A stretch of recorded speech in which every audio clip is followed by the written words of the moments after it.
RCB মুম্বাইয়ের মাঠে গিয়ে মুম্বাইকে চারোখানে চিৎ করে দিল। কি ক্রিকেট খেললো কালকে আরসিবি মুম্বাইয়ের বিপক্ষে, সত্যি অসাধারণ লাগলো, জবরদস্ত লাগলো, মন ছুঁয়ে গেল কালকে আরসিবির ব্যাটিং দেখে ভাই। প্রথমে বিরাট কোহলি আর ফিল সল্ট জবরদস্ত খেললো, অসাধারণ খেললো। এই দুজনের মধ্যে 120 রানের পার্টনারশিপ হলো। আইপিএল এ প্রথমবার এই দুজনের মধ্যে আইপিএল এ পার্টনারশিপ হয়েছে। 2025 সাল থেকে এই দুজন ওপেন করতে শুরু করেছে এবং 100 রানের পার্টনারশিপ কালকে মুম্বাই ইন্ডিয়ান্সের বিপক্ষে প্রথমবার করেছে ফিল সল্ট আর বিরাট কোহলি ভাই। 120 রানের পার্টনারশিপ হওয়ার পর ফিল সল্ট আউট হয়ে গিয়েছিল। 36 বলে 78 রান করলো ফিল সল্ট এবং জবরদস্ত খেললো, অসাধারণ খেললো। পাওয়ার প্লেতে তাবড়তোড় বিধ্বংসী মিজাজে সে ব্যাটিং করেছে। 36 বলে 78 রান করেছে, 6টা ছক্কা 6টা চার এবং জবরদস্ত ইনিংস ভাই। 216 স্ট্রাইক রেটে ব্যাটিং করেছে ফিল সল্ট। তারপর বিরাট কোহলি খুব একটা কালকে বেশি স্ট্রাইক রেটে ব্যাটিং করেনি, কেননা ফিল সল্ট অন্য দিক থেকে দারুণ ক্রিকেট খেলছিল, বিধ্বংসী মিজাজে ব্যাটিং করছিল, তাই জন্যই সে কালকে একটু স্লো খেলেছে, দেখে শুনে খেলছিল এবং একদিকটা ধরেছিল। তো তাই জন্য বিরাট কোহলি 38 বলে কালকে 50 রান করে আউট হয়েছে বন্ধুরা। অসাধারণ ক্রিকেট খেলেছে আমাদের কিং কোহলিও কালকে।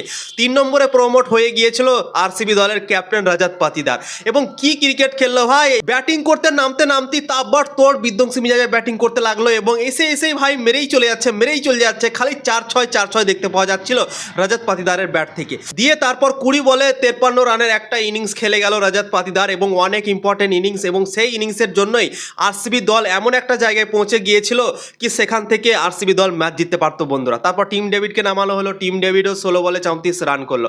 দিয়ে আরসিবি দল অনেক বড় একটা স্কোর খাড়ো করে দিল মুম্বাই ইন্ডিয়ান্সের সামনে। 240 রান করলো মাত্র 4টা উইকেট হারিয়ে 20 ওভারে এবং 241 রানের বিশাল টার্গেট দিল ভাই। এবং এই জিনিসটাও আপনাদেরকে ভাবতে হবে কি আরসিবি দল এর আগের ম্যাচটা রাজস্থানের কাছে একতরফা হেরেছিল এবং একতরফা হারার পর কিভাবে কামব্যাক করতে হয় সেটাও কিন্তু আরসিবি দল দেখিয়ে দিল বন্ধুরা। সত্যি অসাধারণ কামব্যাক, জবরদস্ত কামব্যাক। আমাকে তো ভাই অনেক ভালো লেগেছে কি আগের ম্যাচটা তুমি একতরফা হেরে গেলে এবং তারপর এইভাবে কামব্যাক করে যাওয়া, সত্যি ভাই। তাও আবার মুম্বাই ইন্ডিয়ান্সের বিপক্ষে যাদের বোলিংয়ে জসপ্রীত বুমরা আছে, ট্রেন্ট বোল্ট আছে, মিচেল স্যান্টনার আছে, তারপর শার্দুল ঠাকুর আছে, এত সুন্দর সুন্দর বোলিং থাকা সত্ত্বেও আরসিবি দল কালকে যেভাবে ব্যাটিং করলো ওয়ানখেড়ে স্টেডিয়ামে 240 রান করলো ভাই। সত্যি অসাধারণ কামব্যাক, জবরদস্ত কামব্যাক। একটা চ্যাম্পিয়ন দলই এইভাবে কামব্যাক করতে পারে এবং আরসিবি কামব্যাক করে দেখিয়েছে। চ্যাম্পিয়ন হয়েছিল তারা 2025 সালে এবং চ্যাম্পিয়নের মতো কামব্যাক করে দেখিয়েছে বন্ধুরা। তারপর 241 রানের টার্গেট চেস করতে নামলো মুম্বাই ইন্ডিয়ান্স। রোহিত শর্মা নামলো, রায়াল রিগলটন নামলো, ভালোই খেলছিল এরা দুজন, কিন্তু রোহিত শর্মার সমস্যা হয়ে যায়।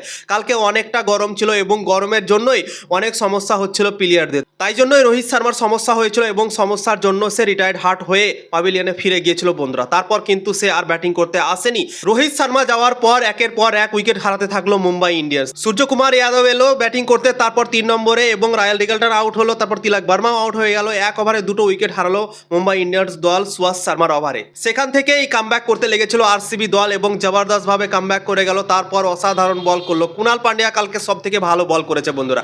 4 ওভারে মাত্র 26 রান দিয়ে একটা উইকেট নিয়েছে এবং জবরদস্ত ball, high voltage match, high scoring match, সেখানে 4 ওভারে মাত্র 26 রান দিয়ে একটা উইকেট। সত্যি কত সুন্দর বোলিং করেছে কুণাল পান্ডিয়া, মানতে হবে ভাই। জবরদস্ত বোলিং করেছে, অসাধারণ বোলিং করেছে। হার্দিক পান্ডিয়ার সামনে বল করেছে এবং হার্দিক পান্ডিয়াকে একটাও কালকে ছক্কা মারতে দেয়নি কুণাল পান্ডিয়া। তোমরা ভাবতে পারো ভাই ভাইয়ে লড়াই ছিল, কিন্তু কুণাল পান্ডিয়া আমার মনে হয় জিতে গিয়েছে হার্দিক পান্ডিয়ার সামনে বন্ধুরা। তো মুম্বাই ইন্ডিয়ান্সের তরফ থেকে খুব একটা বেশি রান কেউ করতে পারেনি। রায়াল রিগলটন 37 করেছে, তারপর হার্দিক পান্ডিয়া করেছে 40 রান দিয়ে মুম্বাই ইন্ডিয়ান্স 222 রানই করতে পারলো 20 ওভারে 5 উইকেট হারিয়ে এবং 18 রানে ম্যাচ হেরে গেল আরসিবি দলের কাছে। এবং আরসিবি দল 4টা ম্যাচ খেললো এই আইপিএল 2026 সালে, 4টার মধ্যে 3টে ম্যাচ জিতে গেল এবং পয়েন্টস টেবলে এখন আরসিবি দল রয়েছে 3 নম্বরে বন্ধুরা। 1 নম্বরে রাজস্থান রয়্যালস, 2 নম্বরে হচ্ছে পাঞ্জাব কিংস, 3 নম্বরে হচ্ছে আরসিবি দল। তো অসাধারণ ক্রিকেট খেলছে আরসিবি দল এই বছরও এবং অনেক সুন্দর লাগছে। চ্যাম্পিয়ন টিম মনে হচ্ছে আরসিবি দল। তো 3টে দলকে দেখে সত্যি জবরদস্ত লাগছে। একটা হচ্ছে রাজস্থান, পাঞ্জাব আর আরসিবি, এই 3টে দলকে দেখে মনে হচ্ছে কি কমপ্লিট দল। এবং মুম্বাই ইন্ডিয়ান্স এত সুন্দর একটা দল নিয়েও তারা ভাই ম্যাচ জিততে পারছে না। কলকাতার বিরুদ্ধে একটা ম্যাচ জিতেছিল, প্রথম ম্যাচই জিতে গিয়েছিল, তারপর লাগাতার 3টে ম্যাচ হেরে গেল। ডিসির সাথে হেরেছিল, তারপর রাজস্থানের কাছে হেরেছিল। 3টে পরপর হার মুম্বাই ইন্ডিয়ান্সের এবং 4টা ম্যাচ খেলে মাত্র একটাই জিততে পেরেছে মুম্বাই ইন্ডিয়ান্স দল এবং খুবই বাজে পারফরম্যান্স করছে মুম্বাই ইন্ডিয়ান্স দল। এতটা শক্তিশালী দল নিয়েও তারা কিছুই করতে পারছে না। জসপ্রীত বুমরা এখন পর্যন্ত এই আইপিএল 2026 সালে উইকেটই পায়নি ভাই। 5টা ম্যাচ থেকে জসপ্রীত বুমরা উইকেট পায়নি। এই বছর 4টা একটা ম্যাচ খেললো এবং 2025 সালে একটা ম্যাচ খেলেছিল, সেখানে উইকেট পায়নি। টোটাল 5টা ম্যাচে জসপ্রীত বুমরার ফাঁকা গিয়েছে, একটাও উইকেট জসপ্রীত বুমরা নিতে পারেনি। তো তোমরা ভাবতে পারো ট্রেন্ট বলো এই বছর ভালো বল করতে পারছে না, মুম্বাই ইন্ডিয়ান্সের দল থেকে নতুন বলে উইকেট দিতে পারছে না, এবং তাই জন্যই মুম্বাই ইন্ডিয়ান্স দল সংঘর্ষ করছে, প্রত্যেক ম্যাচে রান খেয়ে নিচ্ছে সবার সামনে, এবং তাই জন্যই মুম্বাই ইন্ডিয়ান্স দল ম্যাচ জিততে পারছে না বন্ধুরা, তাদের বোলিং পারফরম্যান্স চলছে না। তো মুম্বাই ইন্ডিয়ান্সকে ভাবতে হবে কি থেকে কি করতে হবে। নতুন বলে যতক্ষণ না উইকেট তুলবে তারা, ততক্ষণ না কিন্তু তাদের দল ম্যাচ জেতা অসম্ভব হয়ে যাচ্ছে, আমরা নিজেই দেখতে পাচ্ছি বন্ধুরা। নতুন বলে উইকেট পাচ্ছে না ট্রেন্ট বোল্ট, জসপ্রীত বুমরা, যেই আসছে সেই শুধু মারি খাচ্ছে, কিন্তু উইকেট নিতে পারছে না বন্ধুরা। সেই জন্যই মুম্বাই ইন্ডিয়ান্স দল হেরে যাচ্ছে ম্যাচ, এবং ম্যাচ জিততে পারছে না বন্ধুরা। তো আরসিবি দলের জন্য অনেক বড় একটা হাততালি, জবরদস্ত ক্রিকেট খেললো তারা, এবং ওয়ানখেড়ে স্টেডিয়ামে মুম্বাইয়ের দর্শকদের সামনে মুম্বাইকে চারোখানে চিত করে দিল। এবং কালকে আরও একটা ম্যাচ হয়েছে গুজরাট টাইটান্স ও লখনৌ সুপার জায়ান্টসের মধ্যে। লখনৌ সুপার জায়ান্টস প্রথমে ব্যাটিং করে 164 রানই করতে পেরেছিল 8টা উইকেট হারিয়ে, এবং সেই রানটা গুজরাট টাইটান্স খুবই সহজেই চেস করে দিল বন্ধুরা। 18 ওভার 4 বলে চেস করে দিল মাত্র 3টে উইকেট হারিয়ে, এবং 7 উইকেটে হারিয়ে দিল লখনৌ সুপার জায়ান্টসকে। এবং মুকুল চৌধুরীর ওপর সব থেকে বেশি নজর ছিল। মুকুল চৌধুরী কেকেআরের বিরুদ্ধে অবিশ্বাস্য একটা ইনিংস খেলে লখনৌ সুপার জায়ান্টসকে ম্যাচ জিতিয়ে দিয়েছিল, এবং সেই মুকুল চৌধুরী কালকে গুজরাট টাইটান্সের বিপক্ষে চলেনি বন্ধুরা। মাত্র 14 বলে 18 রান করতেই পেরেছিল, এবং তারপর সে আউট হয়ে গিয়েছিল। প্রসিদ্ধ কৃষ্ণা কালকে অসাধারণ বল করেছে, জবরদস্ত বল করেছে লখনৌ সুপার জায়ান্টসের সামনে।